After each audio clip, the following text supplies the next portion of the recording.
एक यज्ञ कुंड बन जाता है जिसमें प्रतिक्षण यह 5 अग्नियां जल रही हैं। प्रथम है प्राण। यही वह मूल प्राण है जो हृदय में स्थित है और श्वसन प्रक्रिया को नियंत्रित करता है। जब कोई शिशु जन्म लेता है तब सबसे पहले वह सांस खींचता है और एक रोदन करता है। वह पहला स्पंदन प्राण के प्रवेश की घोषणा है। यह वही प्राण है जो जीवन भर नासिका और फेफड़ों के माध्यम से चेतना का प्रवाह बनाए रखता है। यही प्राण हृदय को धड़काता है, रक्त को प्रवाहित करता है और जीवन के प्रत्येक क्षण को प्रेरित करता है।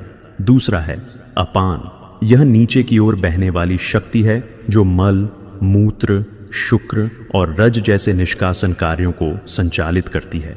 अपान का क्षेत्र मूलाधार चक्र है और यह न केवल शरीर की शुद्धि का कारक है बल्कि अध्यात्म में यह कुंडलिनी शक्ति की जागृति का मूल आधार भी है।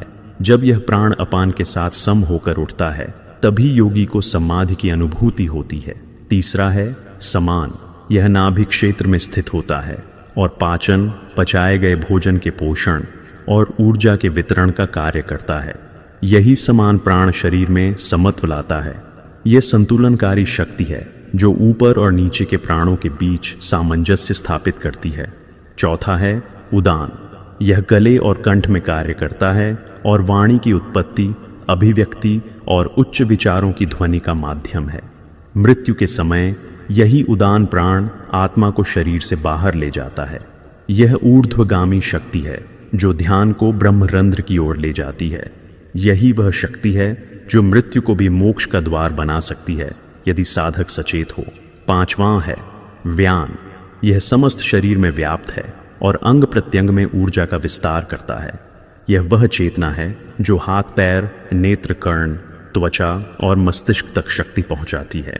बिना इसके शरीर एक जड़ काष्ठ की भांति निष्क्रिय हो जाता।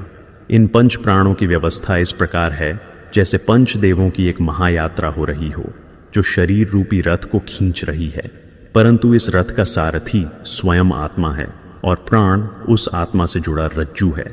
जब साधक इस सत्य को जानता है तो उसे झांत होता है कि शरीर को चलाने वाले ये प्राण मात्र जैविक क्रियाएं नहीं बल्कि ब्रह्म की लीलाएं हैं जो भीतर प्रकट हो रही हैं। यही कारण है कि योगियों ने प्राण की साधना को आत्म साक्षात्कार की दिशा में पहला चरण माना है। जब कोई साधक प्राणायाम करता है तो वह केवल श्वासों की लय को नियंत्रित नहीं कर रहा होता, वह ब्रह्म से संवाद कर रहा होता है। वह जानता है कि हर एक दीर्घ श्वास में ओंकार की ध्वनि है, प्रत्येक आंतरिक कुंभक में समाधि का सन्नाटा है।